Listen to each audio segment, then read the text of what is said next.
नमस्कार मित्रांनो, मी आपल्याला ई ग्रामसेवक सॉफ्टवेअरचे नवीन व्हर्जन अपडेट कसे करायचे ते सांगणार आहे. बऱ्याच मंडळीला आता नवीन वर्षासाठी नमुना 9 बनवायचा आहे, परंतु त्यामध्ये 26-27 हे साल दिसत नाही, फक्त 25-26 किंवा त्या आधीपर्यंत साल दिसते. हे अपडेट करण्यासाठी सर्वप्रथम आपण सॉफ्टवेअरला लॉग इन करायचे.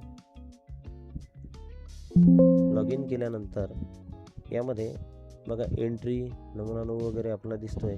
सर्वप्रथम त्याला अपडेट करून घ्यायचे आहे. यासाठी आपल्याला युटिलिटी मेनूमध्ये ऑनलाईन अपडेट नावाचा ऑप्शन घ्यायचा आहे. अशी छोटीशी प्रोसेस होऊन आपले सॉफ्टवेअर ऑटोमॅटिकली बंद होईल व ही छोटी विंडो आपल्यासमोर येईल. या ठिकाणी आपल्याला इंटरनेट कनेक्शन असणे जरुरी आहे.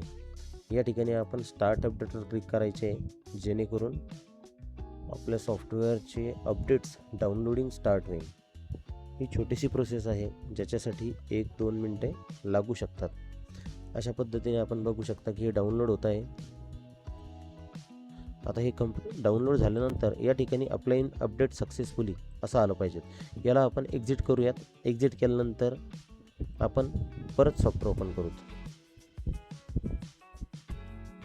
सॉफ्टवेअर ओपन केल्यानंतर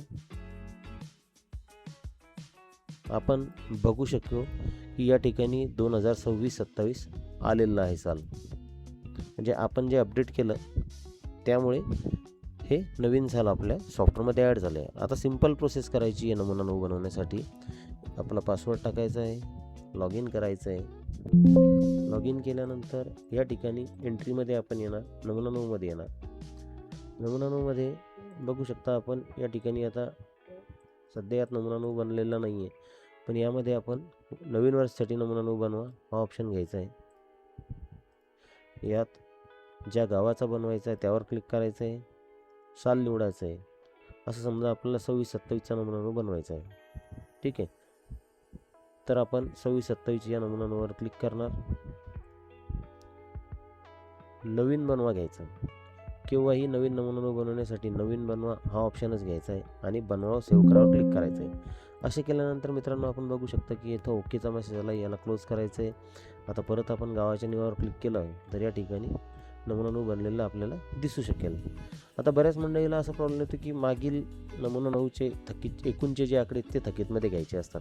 त्यासाठी या ठिकाणी बघा आपण एकच नमुना बनवला आहे. आपण एक 2025-26चा पण नमुना 9 बनवू, म्हणजे ते आकडे कसे नवीन सालात घ्यायचे ते मी तुम्हाला सांगतो. तर आपण परत इथं क्लिक करणार. 25-26चा नमुना 9 आपल्याकडे बनला आहे.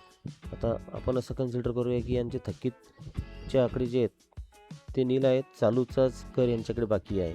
तर आता हे जे एकूणचे आकडे जे या व्यक्तीकडे 327-342 हा कर बाकी आहे, हा आता नवीन सालामध्ये थकीतमध्ये कसा आणायचा.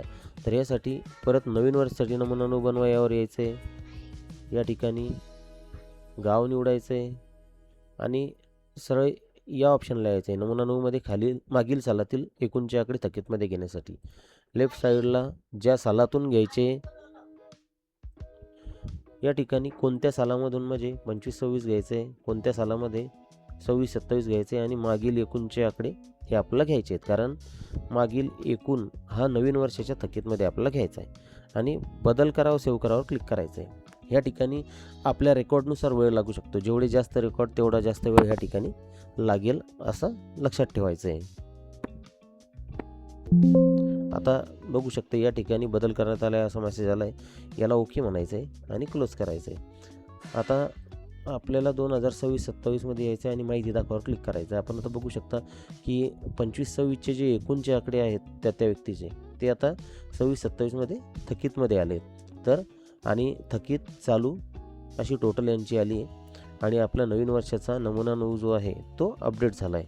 तर मित्रांनो अशा पद्धतीने आपण सॉफ्टवेअरचं व्हर्जन अपडेट करणे व नमुना 9 कसा बनवायचा आहे, मागील थकीतचे आकडे कसे घ्यायचे आहेत हे सर्व आपण यामध्ये बघितलं आहे. तर सर्वांनी या पद्धतीने नमुना 9 बनवायचा आहे आणि जर काही अडचण असल्यास आपल्या संपर्क क्रमांकावर आपण संपर्क करायचा आहे. धन्यवाद.